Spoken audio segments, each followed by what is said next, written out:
قبر جنت کے باغوں میں سے ایک باغ ہے یا جہنم کے گڑھوں میں سے ایک گڑھا ہے۔ اللہ کے نبی علیہ الصلاۃ والسلام ارشاد فرماتے ہیں کہ جب نیک بندہ، جب اطاعت گزار بندہ، جب اللہ کا فرما بردار بندہ جب قبر میں رکھا جاتا ہے تو قبر اس کے لیے جنت کے باغوں میں سے ایک باغ بن جاتی ہے۔ اور جو اللہ کا نافرمان بندہ ہوتا ہے، جو گنہگار بندہ ہوتا ہے، جو فاسق و فاجر ہوتا ہے، جس نے ساری زندگی اپنی اللہ کی نافرمانی کی ہو، تو جب وہ قبر کے اندر رکھا جاتا ہے تو اس کے لیے قبر جہنم کے گڑھوں میں سے گڑھا بن جاتی ہے۔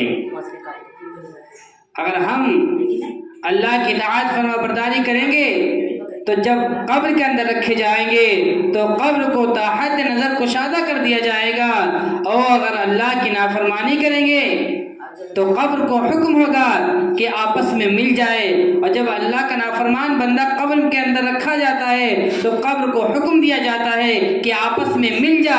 قبر آپس میں ملتی ہے، اس زور سے ملتی ہے کہ اللہ کے نبی فرماتے ہیں کہ دائنی جانب کی پسلیاں بائیں جانب اور بائیں جانب کی پسلیاں دائنی جانب گھس جاتی ہیں۔ قبر کیا ہے؟ قبر ایک وحشت کا گھر ہے، ایک تنہائی کا گھر ہے۔ انسان آج قبر سے نہیں ڈرتا، قبر کے ہولناکی سے نہیں ڈرتا، قبر کی تنہائی سے نہیں ڈرتا۔ یاد رکھو، ہر ایک انسان کو قبر کے مرحلے سے گزرنا ہے۔ آج ہمارے دلوں کے اندر قبر کا خوف نہیں ہے۔ حضرت عثمان غنی رضی اللہ عنہ جب قبر کو دیکھتے تو اس قدر روتے کہ آپ کی داڑھی مبارک آنسو سے تر ہو جاتی۔ صحابہ پوچھتے، اے عثمان غنی، آپ کے سامنے جنت و جہنم کا ذکر ہوتا ہے، جنت و جہنم کا تذکرہ ہوتا ہے، تو آپ اتنا نہیں روتے جتنا قبر کو دیکھ کر کے یا قبر کا ذکر آپ کے سامنے ہوتا ہے تو آپ اتنا روتے ہیں کہ آپ کی داڑھی مبارک آنسو سے تر ہو جاتی ہے۔ حضرت عثمان غنی رضی اللہ عنہ فرماتے ہیں کہ اے میرے صحابہ، اے میرے ساتھیوں، قبر آخرت کی منزلوں میں سے سب سے پہلی منزل ہے۔ اگر یہ منزل آسانی سے طے ہو جاتی ہے تو باقی ساری منزلیں آسان ہیں۔ میرے دوستو، ہمیں قبر سے گزرنا ہے۔ ہر ایک انسان کو قبر کے اندر جانا ہے تو قبر کی تیاری کرنی چاہیے جس طریقے سے۔ اور قبر کیا ہے؟ قبر چاروں طرف سے بند ہوگی، قبر کے اندر اندھیرا ہی اندھیرا ہوگا، اس میں روشنی کا انتظام نہیں ہوگا، اس میں کوئی بجلی نہیں ہوگی، کوئی بلب نہیں ہوگا۔ آج دنیا کی گرمی، دنیا کا اندھیرا ہم سے برداشت نہیں ہوتا ہے، قبر کی گرمی اور قبر کا اندھیرا ہم کیسے برداشت کریں گے؟